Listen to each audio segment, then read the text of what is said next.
안녕하세요. 미스터리 수사국입니다.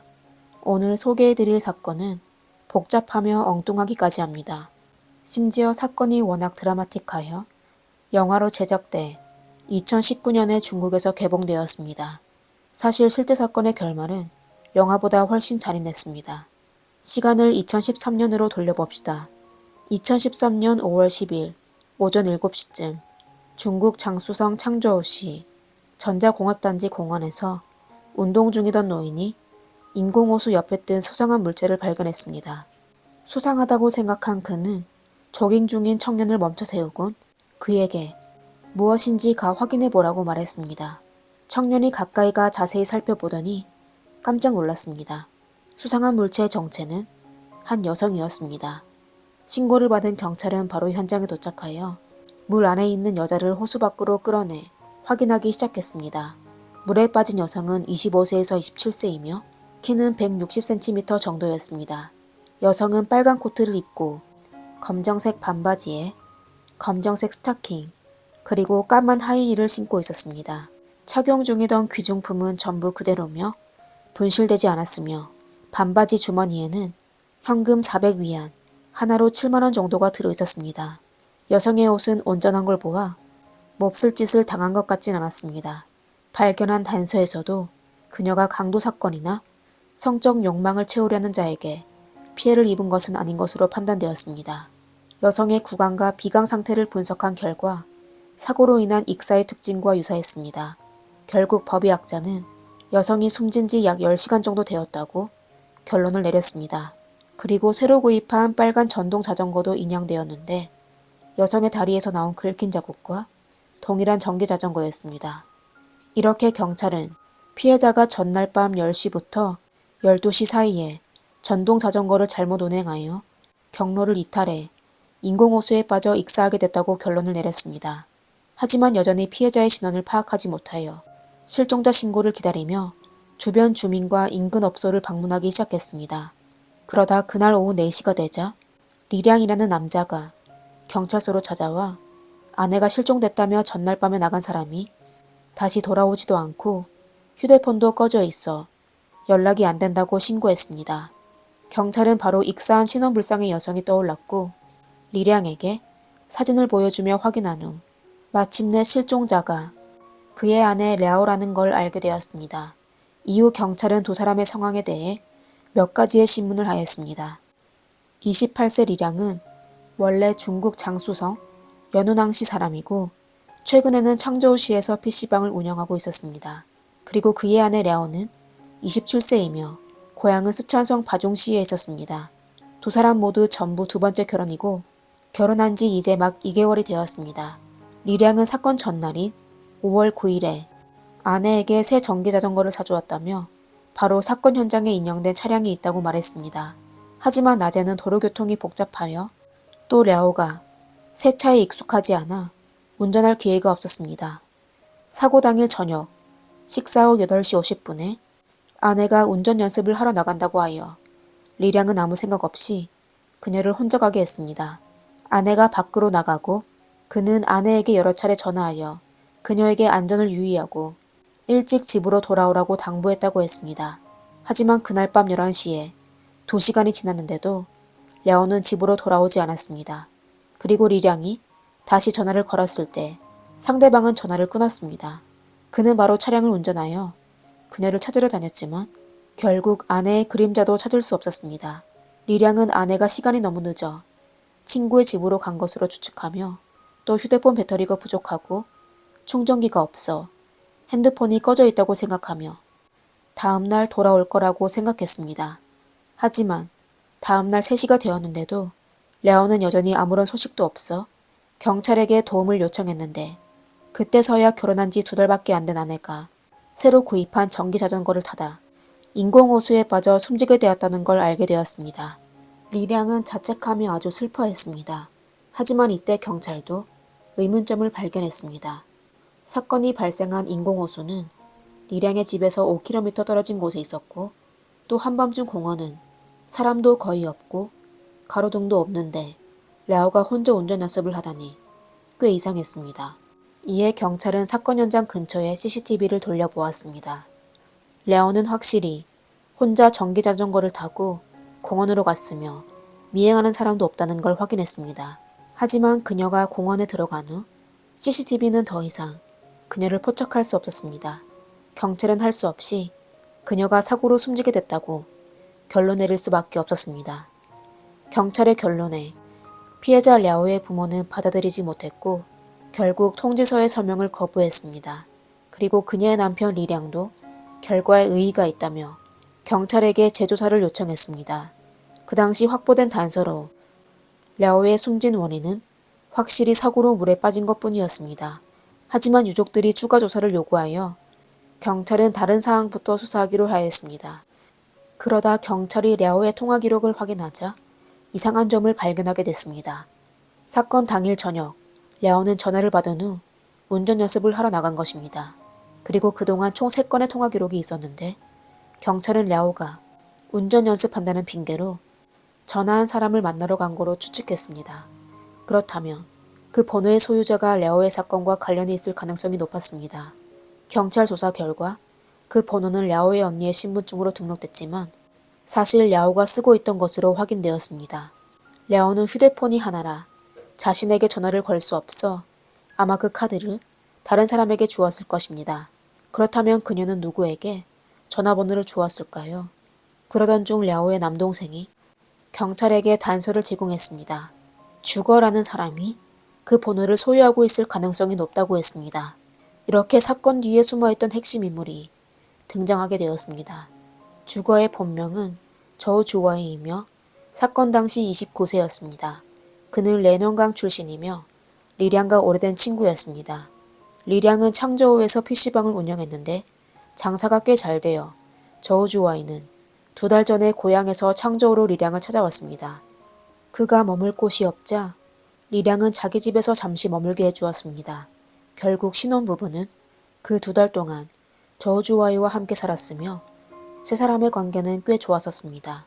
그러다 사건 발생 열흘 전에 저우주웨이는 그들의 집을 나가게 되었습니다. 사건 발생 이후 저우주와이는 연락이 두절되었습니다. 그렇다면 피해자 랴오에게 전화한 사람이 저우주워이였을까요? 경찰이 공원 주변 CCTV를 조사하다 저우주워이가 사건 당일 저녁 택시에서 내려 공원으로 갔다가 이튿날 새벽 4시 30분쯤에 공원을 나와 택시를 타 떠난 것으로 확인됐습니다. 경찰은 그 운전기사를 찾아가 조사하여 저우주워이가 그에게 준 돈이 젖어 있었다는 걸 확인했습니다. 그건 그가 사건과 관련이 있을 가능성이 높다는 걸 알 수 있었습니다. 경찰이 실종된 저우주워이를 한 달을 거쳐 찾아냈습니다. 경찰의 조사에도 그는 회피하지 않고 모든 걸 털어놓았습니다. 알고 보니 피해자 랴오가 그와 불륜을 저질렀던 것으로 밝혀졌습니다. 사건 발생 당일 저우주워이는 랴오에게 전화하여 그녀와 공원에서 만나기로 했습니다. 랴오는 운전 연습을 하겠다는 핑계로 9시 30분에 자동차를 운전하여 범죄 현장에 도착했습니다. 두 사람은 만난 후 오랫동안 같이 있다가 저녁 11시경 랴오는 저우주웨이를 자동차에 태워 보내려고 했지만 다리를 지나갈 때 잘못 작동하여 호수로 돌진했습니다. 물에 빠진 후 당황한 저우주웨이는 오랫동안 몸부림치다가 겨우 강변으로 올라왔습니다. 그리고 그가 다시 호수를 보자 랴오가 이미 물에 떠 있는 걸 보게 되었습니다. 그녀는 틀림없이 숨졌을 것입니다. 그는 바로 경찰에 신고하려고 했지만 결국 혼의 정사였고 또 사이가 좋은 친구를 잃을까봐 두려워 공원에 혼자 머물다가 이튿날 새벽 4시 30분에 떠나기로 결정했습니다. 이렇게 저우주와이는 설명으로 랴오의 숨진 이유와 그녀의 특이한 행동 뒤에 숨겨진 비밀을 설명하게 되었습니다. 하지만 사건은 여기서 끝나지 않았습니다. 피해자 부모는 경찰에게 또 다른 중요한 정보를 제공했습니다. 그녀의 남편 리량은 결혼 후 아내 랴오를 위해 3개의 상해보험을 가입했습니다. 그 3개 보험의 총 보상금은 450만 위안, 하나로 약 8억 원에 달했습니다. 중요한 점은 보험 보장 기간이 1년밖에 되지 않은 단기보험이라는 것입니다. 보통 추가 보험으로 사용되며 별도로 구매하는 경우는 거의 없습니다. 매우 위험한 직업에 종사하거나 단기간에 큰 사고가 날지 걱정되는 사람만 그런 보험에 가입할 것입니다. 하지만 리량과 그의 아내 랴오가 하는 일은 위험한 일이 아닌데 리량이 아내를 위해 단기 생명보험에 가입했다는 건 아주 수상했습니다. 그렇지만 이건 추측일 뿐 어떤 상황에서도 가족에게 보험에 가입했다고 증거로 사용될 수는 없습니다. 그러다 경찰이 랴오의 몸에서 단서 하나를 찾았는데 그녀가 사고로 숨진 게 아니라는 걸 증명했습니다. 랴오가 씌는 하이힐 밑바닥에는 인공호수의 바닥에 나온 진흙이 묻어 있었는데 이건 랴오가 물에 빠진 후 서 있었다는 것입니다. 경찰이 측정한 결과 호수의 가장 깊은 곳은 약 140cm 정도이며 랴오의 키는 160cm였습니다. 그리고 10cm 가까운 하이힐을 신어 물에 빠지게 되면 바로 설 수 있었습니다. 물의 높이는 기껏해야 그녀의 목까지만 닿을 정도여서 익사할 확률이 거의 없다고 볼 수 있습니다. 분명 사건 당시 그녀는 외력으로 똑바로 설 수 없게 된 것입니다. 그리고 현장에는 저우주워이만 있어 그의 의심이 가장 컸습니다. 그리고 리량의 행동도 매우 이상했습니다. 그는 자주 경찰서를 찾아가 사건을 종결하여 아내가 숨졌다는 진단서를 발급해달라고 요구했습니다. 분명 처음에는 서명을 거부했었는데 왜 이제 와서 진단서를 빨리 받고 싶어 할까요? 이는 그가 이전에 행동한 게 전부 연기였음을 알 수 있습니다. 리량의 비정상적인 행동은 그가 가능한 빨리 보험 청구를 받기 위해서였을 것입니다.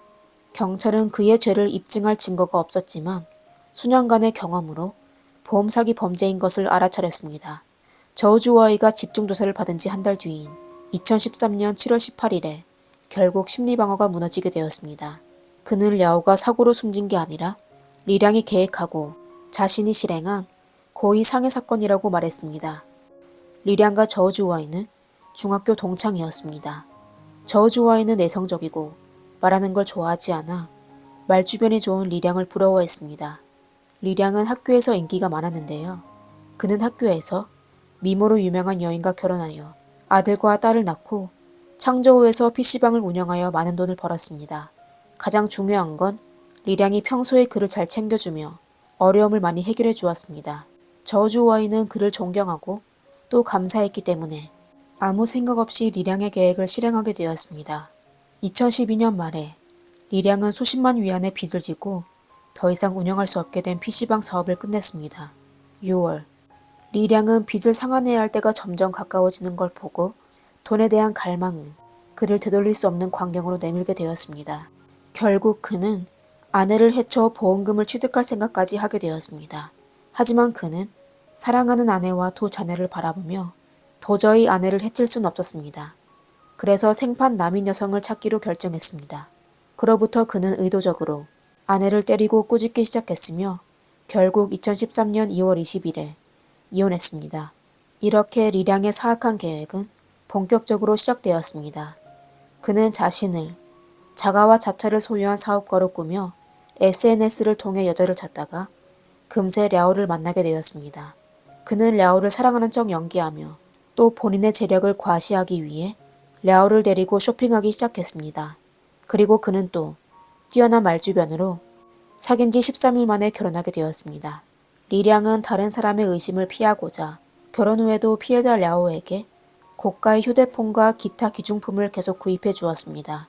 그리고 매우 자연스럽게 랴오를 위해 3개의 보험을 가입해주고 가입하고 수익자를 오이 부모해서 본인으로 변경했지만 랴오의 의심을 불러일으키지 않았습니다.